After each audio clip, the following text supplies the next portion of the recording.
Second year का second paper चल रहा है आपके लिए, और सेकेंड पेपर की जो सेकेंड बुक है वो एकांकी संग्रह है। उस एकांकी संग्रह का सेकेंड जो एकांकी है वो है तांबे के कीड़े। इस एकांकी को लिखा है भुवनेश्वर प्रसाद जी। भुवनेश्वर प्रसाद जी अक्षर नाटक लिखने वाले एक महत्वपूर्ण एकांकीकार है। उन्होंने बहुत सारे एकांकी लिखे हैं। ये अक्षर नाटक होते हैं असंगत जो नाटक है, असंगत जो एकांकी है उनको एब्सर्ड एकांकी कहते हैं। और असंगत क्या मतलब है, उसमें कथानक पात्र की संगति नहीं होती, कोई विशेष क्रम, कोई विशेष पात्र योजना, कोई विशेष संवाद योजना, ऐसा नहीं है। केवल ये कि लेखक एक विशेष उद्देश्य को, एक विशेष कार्य योजना को, समाज की एक विशेष स्थिति को, समाज के एक विशेष मनोविज्ञान को, समकालीन परिस्थितियों में पैदा हुई तमाम विसंगतियों में से किसी एक स्थिति को रेखांकित करता है। ये एकांकी भी इसी प्रकार के एकांकी है। हमने इस एकांकी के बारे में आपको बताया है कि तांबे के कीड़े एकांकी की समीक्षा करनी है, और समीक्षा अगर किसी भी एकांकी की समीक्षा करते हैं तो यह 8 पॉइंट होता है। उस एकांकी का कथानक क्या है, उसकी संवाद योजना कैसी है, उसकी पात्र योजना कैसी है, उसका देश का और वातावरण की स्थिति क्या है, उसमें भाषा शैली कैसी है, उसका उद्देश्य कैसा है, उसमें संकलन कैसा है, और उसमें अभिनेता का क्या रोल है। अभिनेता का मतलब क्या, जो उस एकांकी को रंगमंच पे अभिनय किया जा सकता है,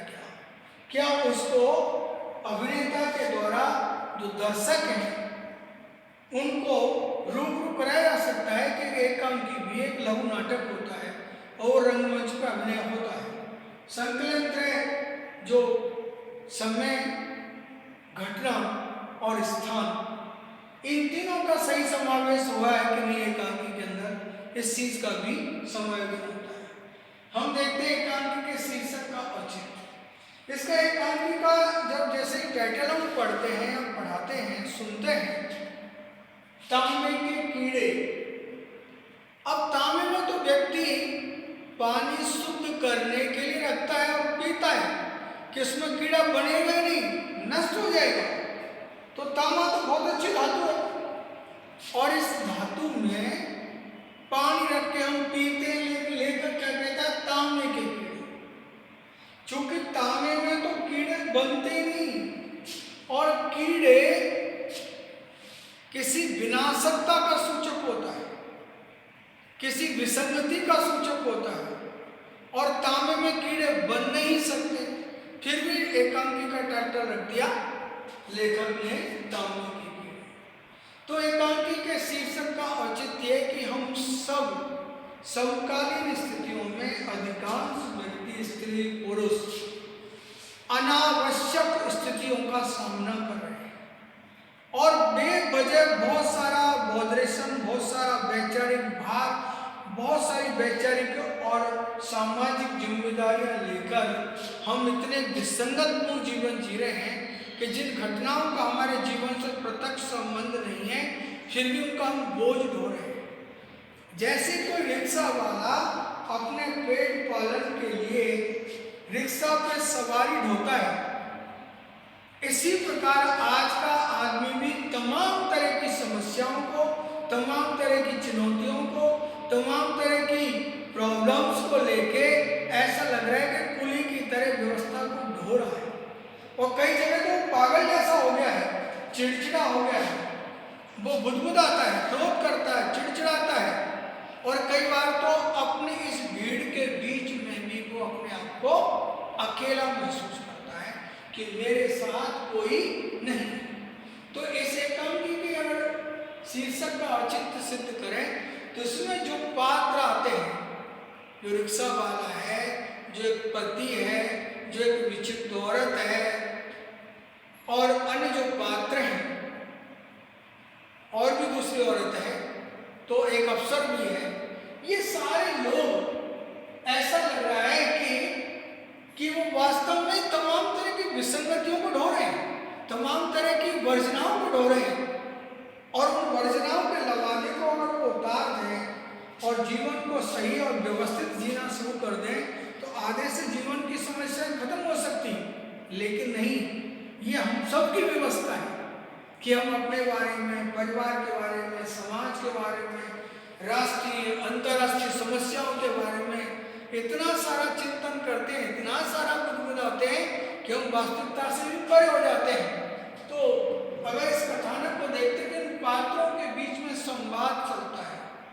एक अनाउंसर है जो झुंझुना बजाता है और ये तमाम पात्र अपनी अपनी बात कहना प्रारंभ कर देते हैं।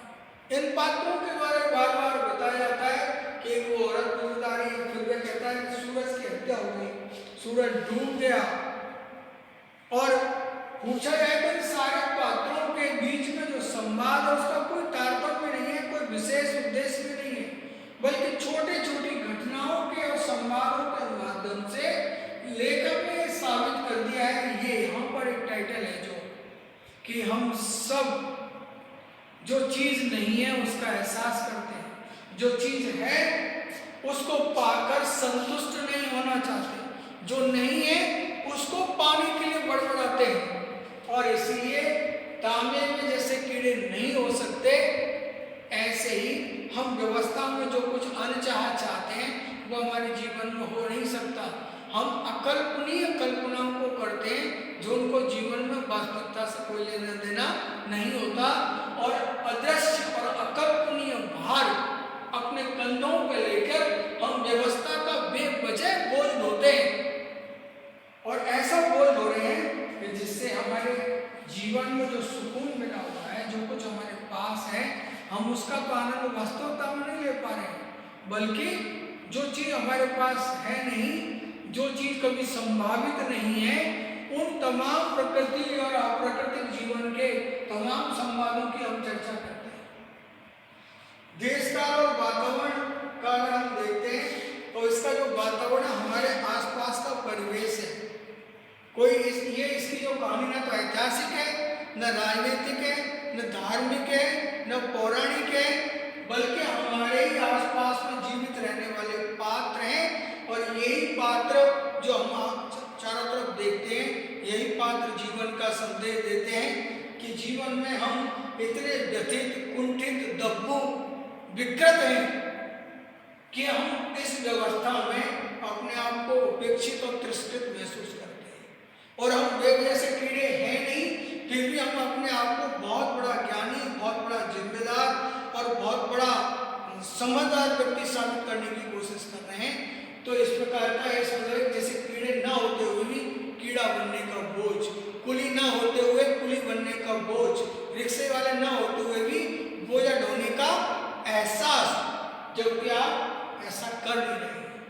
भाषा शैली में अंग्रेजी, हिंदी की सरल भाषा है पात्रों की, वो उनके संवादों में जो शैली आती है वो सामान्य हिंदी है, परिष्कृत हिंदी है, और उनकी बात हमारी समझ में साफ साफ आ जाती है। उद्देश्य की दृष्टि से हम देखते हैं तो ये साफ हो जाता है कि तांबे के कीड़े जो एकांकी है वो ये इस उद्देश्य से लिखा गया है कि हमारी सामाजिक और वर्तमान व्यवस्था है वो काफी तनावपूर्ण है, और हम भीड़ के बीच भी अकेले हैं। कारण यह है कि कुछ कमियां हमारे अंदर भी हैं कि हम बेवजह का भार लेके बेवजह की जिम्मेदारियों का एहसास करके जीवन जी रहे हैं। हम एक्चुअली कुछ कर नहीं पाते हैं, लेकिन कुछ करने का नाटक, कुछ बनने का नाटक, कुछ दिखने का नाटक जरूर करते हैं। समाज सेवा का नाटक, बोझ ढोने का नाटक, जिम्मेदारियों का नाटक, लेकिन यही है कि इस नाटक की वजह से ही आपका जीवन कहीं कहीं विसंकलित हो गया है। संकलंत्र का मतलब होता है स्थान, घटना और समय। स्थान, घटना और समय, इन तीनों का तालमेल, इन तीनों की सामंजस्य कि सी घटना कौन से स्थान पर किस समय हुई है, ये तालमेल एकांकी में होना चाहिए, तभी वो सफल अभिनेता की ओर जा सकता है। अगर कोई घटना कब की है, किसी स्थान पर किसी समय पर दिखाई जा रही है, तो निश्चित रूप से एकांकी का अभिनय है वो सक्सेस नहीं हो सकता। इसलिए एकांकीकारों ने स्थान और घटना और समय का आपस का सामंजस्य होना ही बहुत जरूरी है। इसलिए संकलन तरह की भावना का एकांकी होना बहुत आवश्यक है। और लास्ट इसका जो पॉइंट है वो अभिनेता। प्रत्येक एकांकी की सफलता इस बात को निर्भर करती है कि उसमें अभिनेता के सारे गुण होने चाहिए। अगर वो अभिनय की दृष्टि से सही नहीं है तो वो एकांकी सफल एकांकी नहीं हो सकता। और तांबे के कीड़े जो एकांकी है वो अभिनय की दृष्टि से सफलतम एकांकी है। हालांकि वो विशेष मैसेज तो नहीं देता, लेकिन हाँ एक मैसेज देने में वो सफल हो जाता है कि समकालीन समाज व्यवस्था में अधिकांश पात्र विक्षिप्त है, असंगत है और बेवजह का बौद्धिक और सामाजिक भार लेके समाज के लिए कुछ करने का ड्रामा करते हैं और अपनी इसी लवाले को ओढ़कर वो अपने जीवन को भीड़ के बीच अकेला पाते हैं। तो लेखक ये मैसेज, ये संदेश, ये उद्देश्य प्रसारित करना चाहता है कि समाज के बीच आप व्यवस्थित होकर जिए, अनावश्यक कुछ देखने का, कुछ करने का, कुछ बेवजह का भार ढोने का आप अनावश्यक प्रयास न करें, क्योंकि इससे जीवन व्यथित होता है, पीड़ित होता है, परेशान हो जाता है। एक आदमी भी औरत से जो दबता है बार बार, लेकिन वो भी अपने आप को साबित करता है कि वो भी पुरुषार्थ से भरा हुआ है, वो भी अपने निर्णय खुद ले सकता है। लेकिन ऐसे बहुत सारे नहीं, लाखों लोग हैं जिनके निर्णय कोई और लेता है, लेकिन वो अपने आप को ज्ञानी साबित करने पर तुले रहते हैं कि मैंने कहा, मैंने ऐसे सोचा, लेकिन उनके पर्दे के पीछे सोचने वाला, कुछ करने वाला कोई और ही व्यक्ति होता है। इसलिए एकांकी हम सबको नई सामाजिक व्यवस्था के अनुरूप सोच